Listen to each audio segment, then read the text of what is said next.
За бид нарт төгсөн энэ Монгол Улсын нэгдсэн төсвийн 2027 оны төсвийн хүрээний мэдээлэл 28-аас 29 оны төсвийн төсөөлийн тухай хуулийн төсөл гэж засгийн газраас өргөн барьсан энэ төслийн үг өгүүлбэр тоо болгон бас үнэнд нийцэж байгаа гэдэгт итгэж байна. Тийм учраас нэг асуулт байна. За ингээд энэ номны 40-р хуудсан дээр сүүлийн 10 жилд аж ахуйн нэгжийн орлогын албан татвар орлого дунджаар 28.7%, харин сүүлийн 5 жилд дунджаар 35.9%-аар өссөн байна гэсэн мэдээлэл байна. За дунд хугацаанд аж ахуйн нэгжийн орлогын албан татварын өсөлтийг ойролцоогоор 10% хадгална гэж ингэж төсөөлсөн байна. За энэ нь болохоор мэдээж хэрэг дэд үтсийг сайжруулж хил холболтын ажлыг дуусгаснаар түүхий эдийн экспортын бит хэмжээ нэмэгдэхээр байна.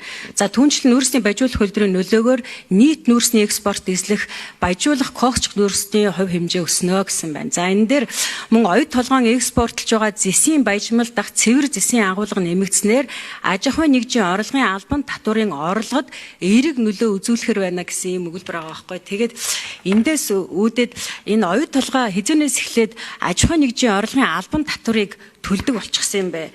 Тэгээ яг аж ахуйн нэгжийн орлогын албан татвар төлдөг болсноор энэ 10% хадгалагдсан. За дээрэс нь өснө гэж штэ. Тэгэхээр яг энэ аж ахуйн нэгжийн орлогын татварыг хэдэн хувиар өсгөж байгаа юм бэ?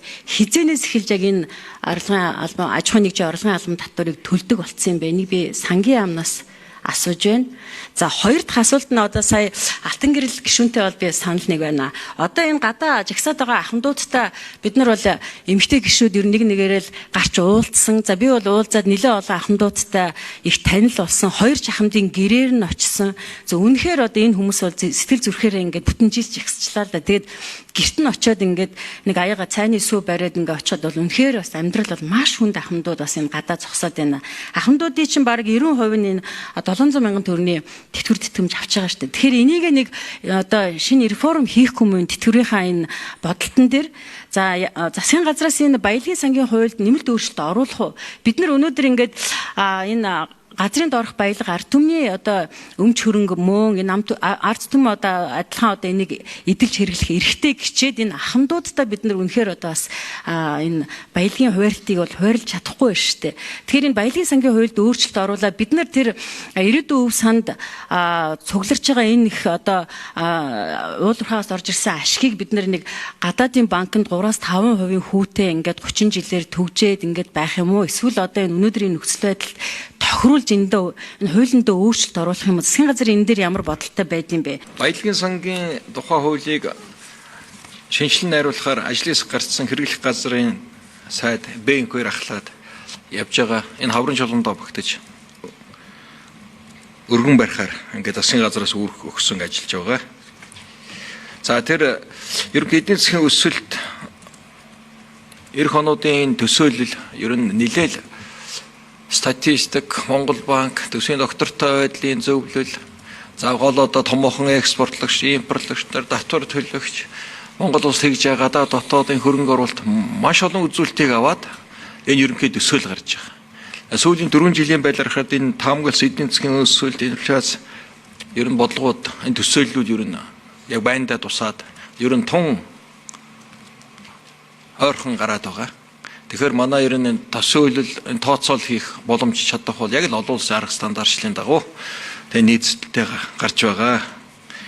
Эх онуудад бол нэлээд томоохон ажлууд явна. Хил холболтын төмөр замууд холбогдно. Дагаад нүүрсний экспорт олборлолт нэмэгдэнэ. Манай гол экспорт болсон нүүрс цэсийн үний төлөв байдал зах зээл идэвхтэй байж байна. Төмрийн үнээс боломжийн нийлүүлэлт экспорт нэмэгдэхээр байж байна.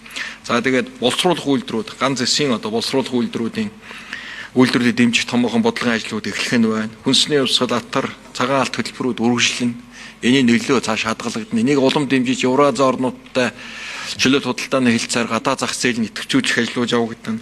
Баян бөөрөлжүүлэлт ТЭЦ-5 дархны 5-7 цахилгаан стан гэсэн томоохон эрчим хүчний төслүүд, сэргээгдэхин томоохон төслүүд бас үргэлжлэхээр хийгдэхээр болж байгаа. За нэгэд агсан барилга угсралтын алтан ширээ, Эрдэнэ бүрэнгийн томоохон төслүүдийн барилга угсралтын ажлууд нэлээд идэвхтэй явагдана. Тэгэхээр энэ өсөлтийнхөө энэ зорилтод энэ хуваа бид сангийн яам санжаадурч төсвийн бодлого төлтөн үзэж байгаа. Оюутлогоо бол суудган дотор бол төлж байгаа. Гадаг шилжүүлсэн орлогоос бол суудганаа төлж байгаа гэсэн. Шууд бол яг аж ахуйн нэгж орлогын дотрын байдлаар бол одоо оролт төлөхгүй багт. За засгийн газар сангийн яамаа тэгэхээр их хурлын гишүүдэд за улсын их хурлд энэ худал мэдээллийг ингэж оруулж ирэх хэрэггүй гэж би бодож байна. Тэгэхээр яг үнэн яг аж ахуйн нэгжийн орлогын албан татвар би төлдөг болсон байх гэж яг бодсон байхгүй. Яг энэ дээр бол ингэж бичсэн байна. Тэгэхээр төлдгөө юмыг төлдөг гэж улсын их хурлд юм худал мэдээлэл дахиж битгий оруулж ирээрэй гэж ингэж хэлье. За дээрэс нь тэр баялагын сангийн одоо тухай хуульд өөрчлөлт оруулна. Яг энэ дээр бол одоо тэр гадаадын банкнд баг хүүтэй одоо хадгалуулаад байгаа энэ баялгаа ард түмэндээ ялангуяа одоо боловсролын салбарт, эрүүл мэндийн салбарт, ахмад насны тэтгэвэр тэтгэмжид энэндээ зарцуулахгүй мó энэ асуудлаа хурдан одоо оруулж ирэхийг би одоо бас шаардж байна. Инхтэй гişн энэ худал мэдээ биш л дээ. Чин энэ түрүүний хэлсэн энэ идэвхжүүлэлтийн томоохон төсөл хөтөлбөрүүд, экспорт импорт нэмэгдэлтэй холбоотойгоор нийтдээ манай аж ахуйн нэгж орлон татвар бусад хураамжир нь бүгд өсөлттэй, дунджаар нь 10% өсөлттэй гарч байгаа. Тэгэхээр 26 оны эхний одоо 1-р үйлрэл ихэл 25 оноосоо бид өсөлттэй л яваад байгаа. Олдог орлогоо бид нар олоод аж ахуйн нэгжүүд нь төлөв татвар дандаа нэг өсөлттэй л явж байгаа. Тэгээд тэр ерөнхий утгаараа хэлсэн гэж та ойлгоорой.